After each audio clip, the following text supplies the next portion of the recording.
Hi, it's James here from Totally Wild UK, and today we're going to be taking a look at how to collect birch sap and turn it into birch sap syrup.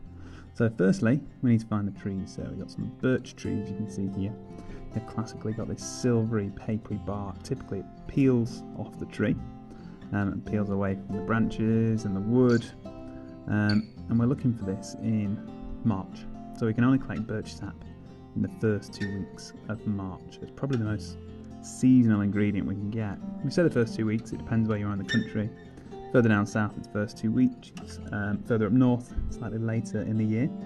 A couple of tools we need to do this. So we require a drill, some piping, and a bottle ideally. I'll go through a different way of doing it as well, but I'm going to go through first off how to do this process with a drill. So first of all, we use a drill bit. I usually use a 1 centimetre in diameter drill bit and drill a hole into the silver birch. I usually go about 2 inches into the tree. I want the tree to be thick enough that I can get both my hands around it to make sure it's old enough. I drill in about, I'd say maybe an inch and a half, and if we've got it the right time of year, we'll see that some sap will start flowing out the tree straight away. Now we need to start directing that sap, otherwise it's just going to start dripping down the tree. So here I'm using a pipe, so this is actually a pipe connector. So I'll pop that into the tree, but you don't need to use a pipe connector. You can just use a piece of plastic piping. The ideal is that it's the same thickness as the hole that you've made. So if you use a 1 centimetre drill bit, I use a 1 centimetre diameter pipe. And then I put that pipe into the tree and let's just pop it into a bottle. Sometimes I'll drill a hole into the upper bottle, and that'll usually fill up overnight. So within 12 to 24 hours, I'll probably fill up about 5 litres of sap. Once I've got the sap out, I'll take it home, and the trick now is to boil it down because I want to make syrup. I can just drink the sap straight off, but for me, the birch sap syrup is incredible stuff, but it requires a lot of boiling. So I'll either pop it onto a gas stove, or I'll do it on an open fire.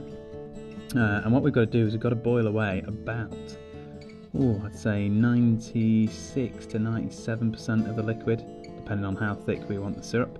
So we're boiling away the liquids until we end up with a thick, gloopy syrup.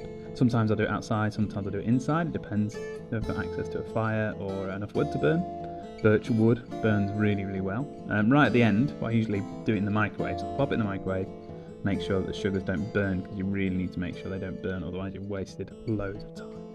Once you've got it, you can use it in loads of things. So anywhere you use maple syrup, you can use this.